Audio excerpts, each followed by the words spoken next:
नमस्ते. गेली 12 वर्ष विविध वृत्तपत्रांमधून क्रीडा समीक्षा केल्यानंतर आणि त्यानंतरची पुढची 12 वर्ष फेसबुकवरती क्रीडा समीक्षा केल्यानंतर नवीन एक अध्याय आपल्यासमोर सुरू करतोय.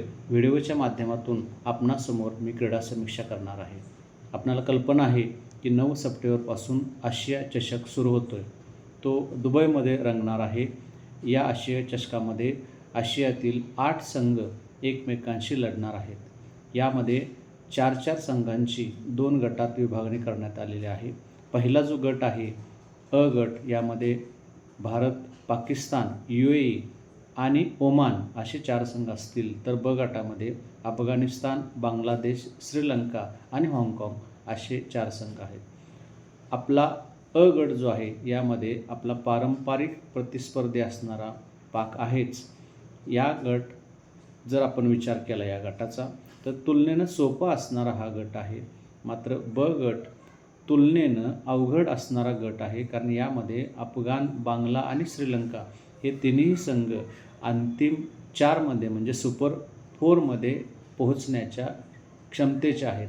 मात्र अ गटाचा विचार केला तर सध्या तरी भारत आणि पाक हे सुपर 4मध्ये जातील अशी सध्याची परिस्थिती आहे. एकंदरीत विचार केला तर स्पर्धा सुरू होण्यापूर्वीच आपला संघ या स्पर्धेच्या अजिंक्यपदाच्या शर्यतीमध्ये सर्वात आघाडीवर आहे असं म्हटलं तर ती अतिशयोक्ती होणार नाही. याचं कारणही असंच आहे. एकापेक्षा एक तडाखेबंद फलंदाज असणारा हा संघ, प्रचंड मेहनती आणि सुंदर युवा आणि अनुभवी खेळाडूंचं मिश्रण असणारा संघ भल्या भल्या संघांच्या छातीमध्ये धडकी भरवण्याचं काम करणार आहेच.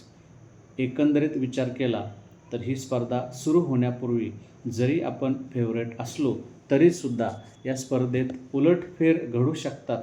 कारण T20 हा असा प्रकार आहे की ज्यामध्ये नवखा संघ आणि अनुभवी संघ यामधला फरक तुलनेनं कमी होतो. एकंदरीत मी व्हिडिओच्या माध्यमातून आपणासमोर महत्त्वाच्या आणि आपल्या संघाच्या सामन्यांची समीक्षा तर करणारच आहे. माझ्या या प्रयत्नाला आपण नक्कीच प्रतिसाद द्याल. आणि पहिलाच व्हिडिओ असल्यामुळं मी आपल्याशी फारसं सविस्तर न बोलता किंवा संघ रचनेविषयी न बोलता थोडक्यात आटोपतं घेतो, कारण आपण प्रत्येक सामन्यानंतर भेटणार आहोत. नमस्ते.